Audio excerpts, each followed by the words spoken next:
Valentine's Day in Medellin. I woke up in a cheap hotel bed, and the man snoring beside me wasn't my date. He was my kidnapper. The door was latched from the inside. I was half naked. If I made the wrong move, I wasn't walking out of that room. Before I tell you how I got here, do me, and maybe someone you love, a favor. Grab the free Gringo survival guide in the description. If just one person watching this avoids what I went through, sharing this nightmare was worth it. And as we go through this together, I'm going to ask you some tough questions. Drop your honest answers in the comments. Your ideas might literally save someone's life. My name is Thomas. I am from Belgium. I first came to Colombia on my first trip to South America. I did a month in Colombia and a month in Peru. Started in Cartagena, let the Caribbean wind slap the jet lag off my face, then drifted south through cities that felt like stories I hadn't read yet. I was living on couch surfing back then, like Airbnb with reviews, sleeping on spare beds, trading language tips, and making friends over late-night arepas. I fell hard for Medellin, the city of eternal spring. When I stayed there, I lived in Laureles. Tree-lined streets, espresso hissing at sunrise, and that feeling your life might open if you just keep walking. Laureles made it easy to lean into new people and new places. Like anyone settling into a new city, I opened Tinder. For the record, Tinder wasn't just the mistake. The mistake would come later, when I handed over control of where I was going and who was driving me there. On January 19th, I matched with a woman named Thalia. We moved to WhatsApp. You know the pattern. Voice notes, a few jokes, little flirts, and then the invitations. She asked me more than once to come to parties with her friends in Bajo and Copacabana. If you know Medellin, you know Bajo can be dangerous, especially at night. I kept suggesting we meet alone somewhere safe instead. Tell me, what would you have done here? Keep it cautious and insist on daylight, or trust the vibe and roll the dice on a night out with her friends? On February 12th, Thalia suggested we grab a drink near Nikia, the last metro stop past Bajo. Daytime, public, neutral ground. I went. We met in the afternoon. It felt normal. We talked, we laughed. Nothing bad happened. That tiny sense of relief is its own kind of trap. Your guard drops, and you don't hear it fall. Afterward, she said she needed to stay with her aunt in Laureles, my neighborhood, because she had an exam coming up, and she invited me to the aunt's place for drinks. It was around 11 p.m. I said yes. Would you have gone? Be honest. Your answer might nudge someone toward the safer choice. I popped into my apartment to grab a phone charger and a couple of beers. A driver, arranged by Thalia, waited downstairs. She told me to bring a blanket if I wanted to stay the night. She didn't just suggest it. She stepped into my bedroom and pulled the blanket off my bed herself, the way someone does when they already feel at home in your space.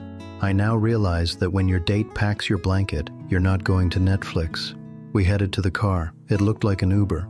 I didn't ask questions. Minutes into the ride, the driver got a call, supposedly from Thalia's aunt. The story was that she was still in Bajo with her boyfriend, and we needed to go there to get the keys. That was the switch. By the time I understood what was happening, we were already slipping into Bajo streets. Thalia told the driver to stop. Two men yanked the doors and climbed in like they were clocking in. A taser cracked against my chest. The world went white, then strangely quiet. They took my watch, my wallet, my apartment keys, and my phone, like erasing me one object at a time. They tied my hands and feet. They looped a rope around my neck. They dragged me from the passenger seat to the back and laid me on the same blanket Thalia had lifted from my apartment. None of this was improvisation. It was choreography they'd practiced on other people's nights. They gave the driver instructions. 20 minutes of turns I couldn't track, and then we stopped. They hauled me onto a PVC construction pipe by the roadside. In the distance, engines and dogs, a city that carried on like none of this was happening. I heard the plan in their voices. take me to a finca I'd be forced to rent. Classic Paseo Millonario, the Millionaire ride, where they drive you around and drain your accounts. We waited about 2 hours for a pickup. 2 hours is long when the line around your neck is a sentence you can feel but not read. Eventually we moved again. I recognized Thalia's voice and a second woman in the next vehicle. But the finca they wanted was already rented and no one had a backup plan. So they made one. Hide me in a forest. They dug a shallow hole and put me in it. They covered me with the blanket, then leaves, then branches. They blindfolded me and told me to unlock my phone so they could access my banking apps. There was no signal out there. That's when they changed tactics.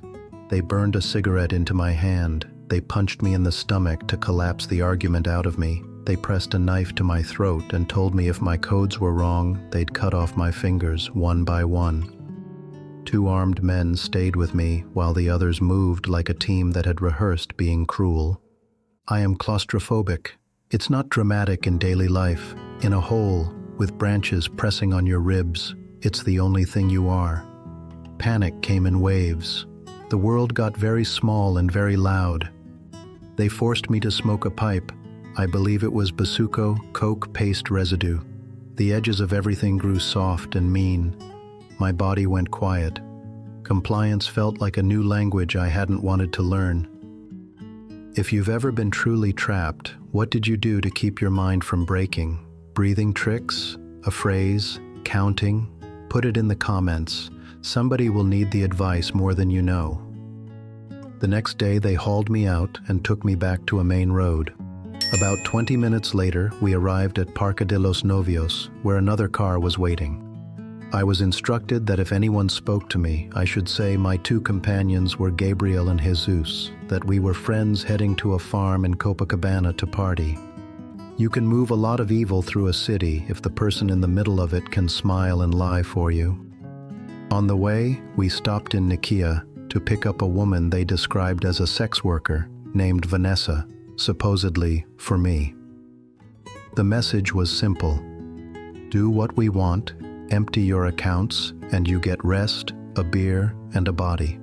They were building a reward after the fear, a soft landing after the hard shove. At the finca, they drugged me with what they called 2C or 2CB and Perico, coke. I can't tell you exactly what was in it. I just know it hit me like someone turned down my edges and turned up my obedience. They sat me in front of a phone and a laptop and made me execute 3 bank transfers of $10,000 each to 3 different accounts. 2 went through. The 3rd failed because of my monthly limit. People assume the terror is about the money. It isn't. It's the eyes on you, measuring the price of your next breath while they wait to see if your password meets their expectations. They got angry when the 3rd transfer failed. I opened Google Translate and showed them the error message, screenshots, Spanish, anything to prove the wall I'd hit wasn't a trick. It calmed them enough to keep me breathing. Their backup plan, if it failed again the next day, was to spend whatever was left on gold watches and cryptocurrency and then empty the rest of my accounts by other routes. Vanessa leaned in to whisper, soft, urgent, keep your head down, don't look at faces. That alone could be enough to end you. What would you have done when the 3rd transfer failed? Stall longer? Fake a feint? Gamble on a wrong password to buy chaos? I want to hear your thinking, because somebody else reading the comments might need a strategy you've already imagined. Later, they put us in an Uber to a hotel called Hotel California. I know, there's a cruel joke buried in that name. Only one of them had an ID, but the receptionist checked us in anyway. I shared a room with Gabriel. Jesus took the room next door. I heard Gabriel work the inside latch, careful hands making sure I was a problem that wouldn't walk away. In the early hours of February 14th, Valentine's Day, the room finally went still. I stood to grab water from the minibar and saw Gabriel asleep, his breathing heavy and slow. The latch was set but sloppy. I eased it back. The door gave me permission with the softest click I've ever heard. I slipped out, half naked, into the hallway. The door behind me was the easiest door I've ever opened. The city outside was the hardest.